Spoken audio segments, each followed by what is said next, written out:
some of them had 4 cuts on them, and some of them were totally different. Like I told you about the marching feet and the machine gun.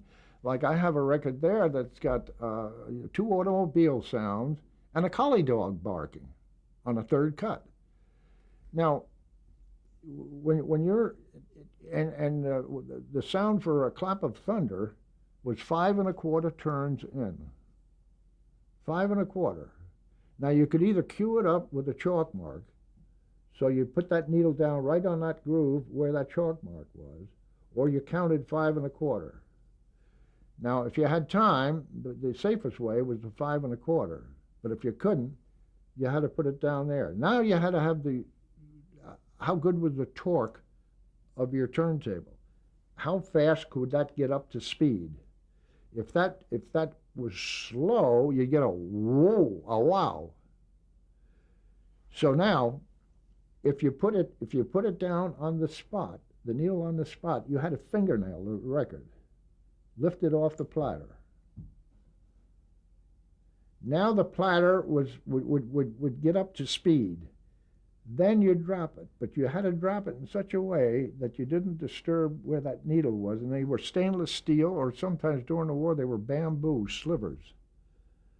And they would really dig into the record, and so you'd play a record only a number of times before they got scratchy.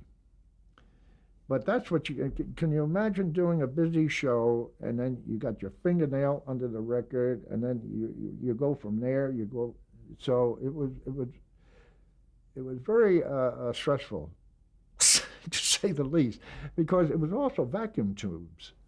Your speakers and your turntables were all generated by vacuum tubes.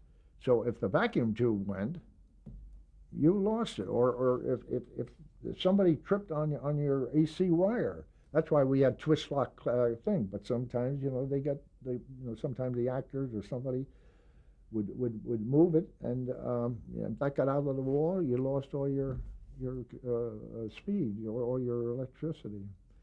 So it was just that's why and you couldn't make any noise. I mean, if you drop something, what I used to do is like if I dropped this bottle, instead of having it hit the thing, I'd catch it with my foot, and I still to this day do that. And one time I was out in the garage and I had this small sledgehammer, and I dropped the thing and I didn't want it to make any noise. I put my foot in and I almost broke my foot. But that's what you did. Like one time a guy had the sound of they did a parachute.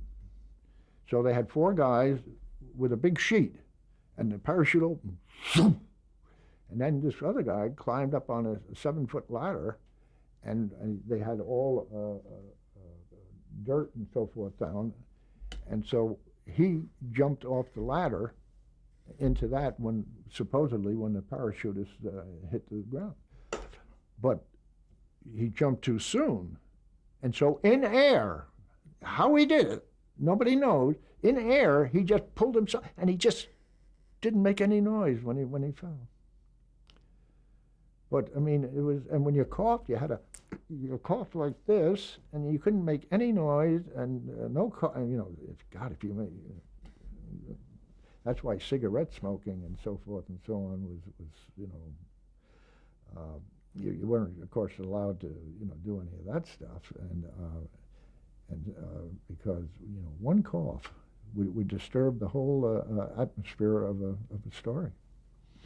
Now, how did you keep track of what sounds were on what records? How did that work? They from memory. That's what took so long to become a sound effects artist. You knew exactly, like when. If you said anything to me now, I know what but NBC's records were different. Numbers were different than ABC's and WOR. They were all, the numbers were different, but the records were the same. So some like the nature records at CBS were in the 5s. 507 was rain, 504 was thunder, and so forth. So that's and of course you have a book. I have a book that's that thick that I have in the back of this Radio Live and Television Live book I wrote. On the back, you'll see all those records that were used at NBC in those early days.